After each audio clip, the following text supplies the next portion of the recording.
Hey y'all, today I'm drying herbs and I thought I'd show you how I do it.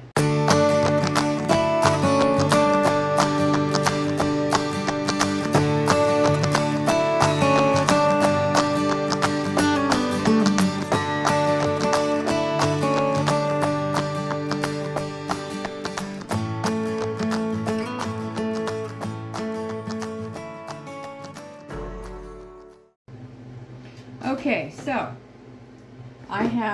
I've freeze dried my herbs. That's my absolute favorite way to dry herbs. I know not everybody has a freeze dryer. You can do this in a dehydrator. You can do it in your oven. You can string them by the stems and stalks and hang them in a dry, non-humid place for you know, however long it takes for them to dry. Sometimes it's a few days, sometimes it's a couple weeks.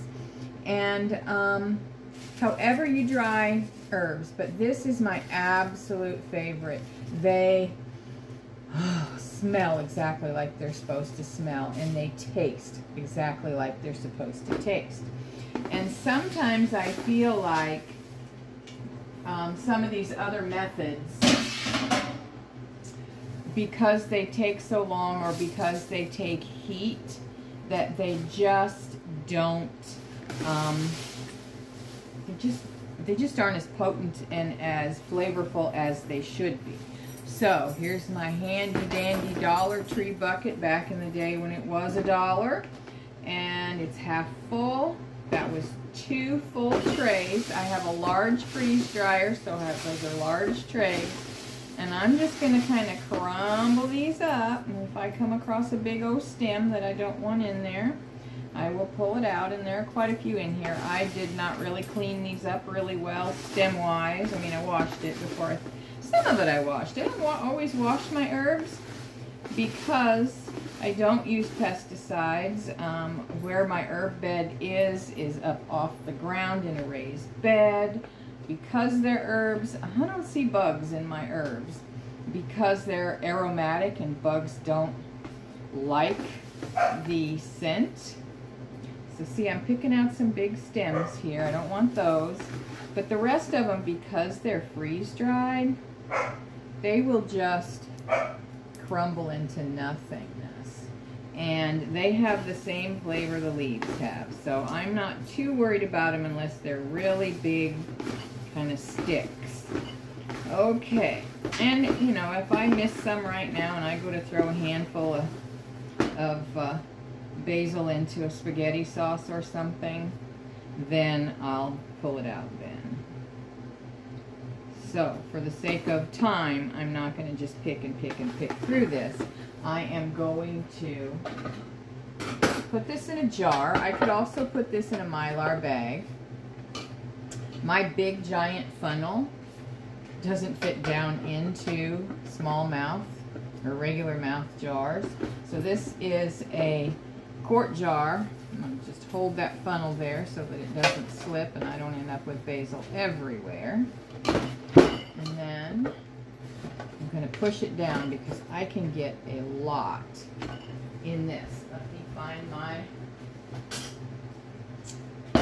This came with my ferment set, but it's like a kraut crusher. Just kind of a little bit smaller version. And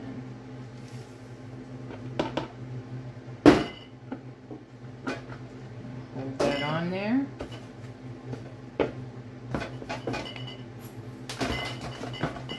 Get that down. Alright, looky there. It made exactly a quart. So that was a lot of basil.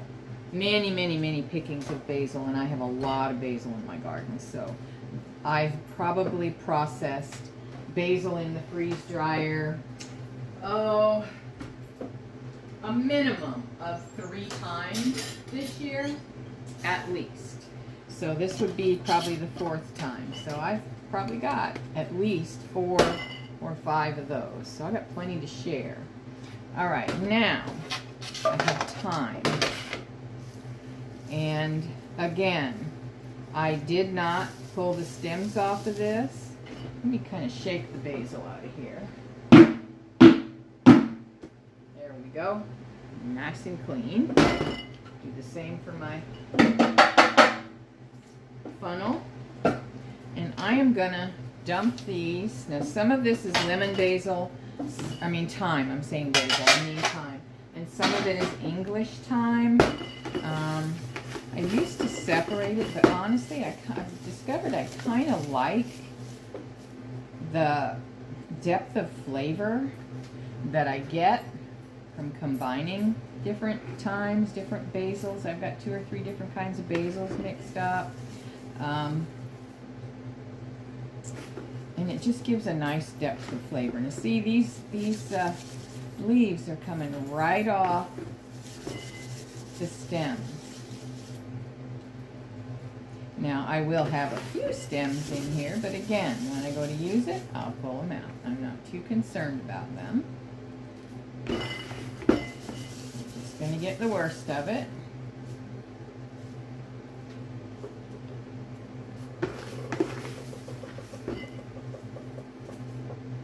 I would say that's fairly good. If I wasn't doing a video, I would probably take a few more minutes and get a few more out, but I can live with what's here. So basically, thyme leaves. So let's see, I think I can make one of them, make this thyme fit in a half pint. Again, too big of a funnel to fit down in there, but we'll make it work. Perfect. Boy, that was perfect. To the top. Let's get rid of those 2 stems sticking out there. And there we go. I have a pint or half pint more of lemon and English thyme. Lid. Now, if you notice, I did this to make sure that it was completely debris free, because I am going to vacuum seal these so that they last for years if I want them to. Now I also have just a small amount of okra. My okra literally did not do well this year. This is probably half what I got this year, and that's sad. Sad, sad, sad. So I'm going to put that in a pint, and I will use that in soups and stews and whatever. What I mainly grew it for, because honestly we're not big okra eaters. I don't fry okra, although I like fried okra. I don't like frying it. So, but I don't really like the slick and snottiness of okra in a lot of soups and stews, just depending upon what it is. Like in jambalaya or anything like that, yeah, it's excellent. But it's just not my favorite. But I grew it to make tomatoes, corn, and okra to can, because we love that combination. And I'll try to remember to put a video, link an iCard to a video for that. All right, now look at this beautiful, beautiful rosemary. Now I am gonna, let me use my,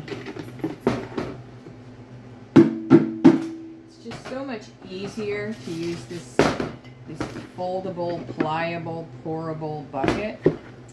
So that's what we're going to do, and because it's got high sides, I can really get in here with my hands and work with it and it not fly everywhere.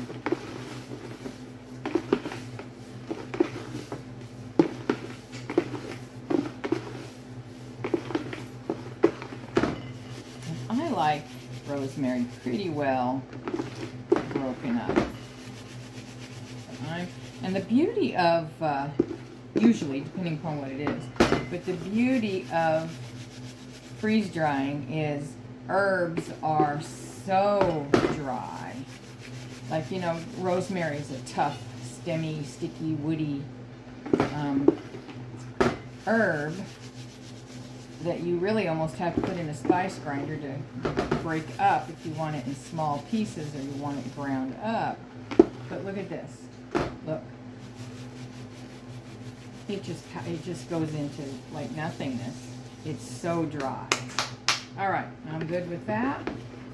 I'm going to pour this into, I'm going to keep using my regular mouth because I can more with my wide mouth than I do my regular mouth.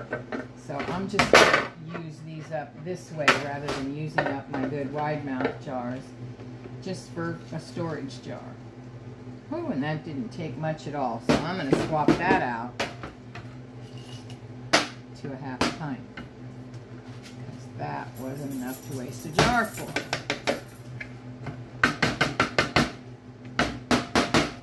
Again, make sure there's nothing on it. I keep running out of little lids, having to reach over and grab them out of the cupboard. But that's about, that's at almost a nice full half pint. And now I have chives.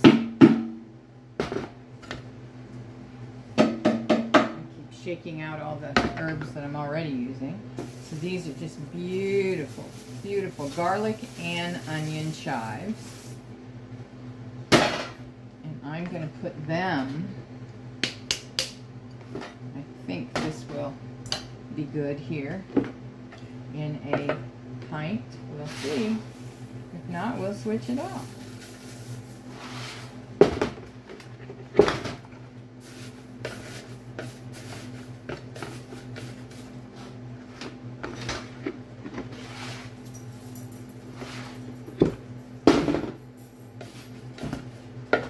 Beautiful. Perfect. Perfect, perfect. And I'm losing them here, so we don't want to do that. And I keep walking away with little lids. Okay. And then one more. I'm going to say a half pint would have probably been okay, but I'm going to use 3/4 of a pint just because that's the jar I've got out here of dill. Just beautiful dill leaves.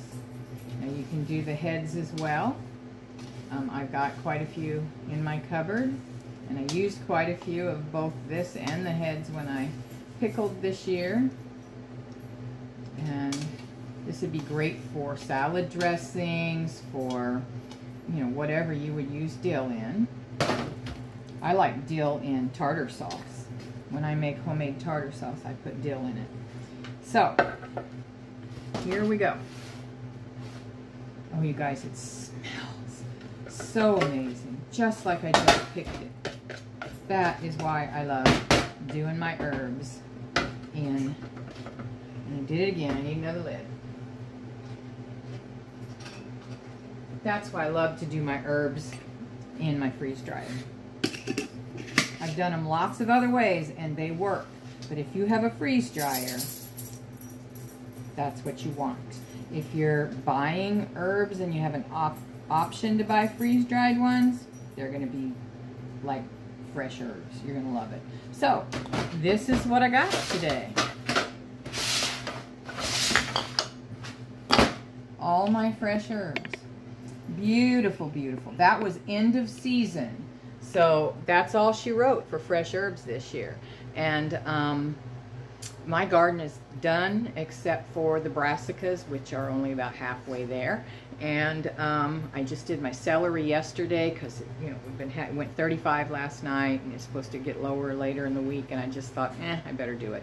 And because I love the leaves and I didn't want the leaves to turn brown and get frostbitten. So anyway, guys, that is it. Thanks for watching. I love you. I appreciate you. God bless you. Bye-bye.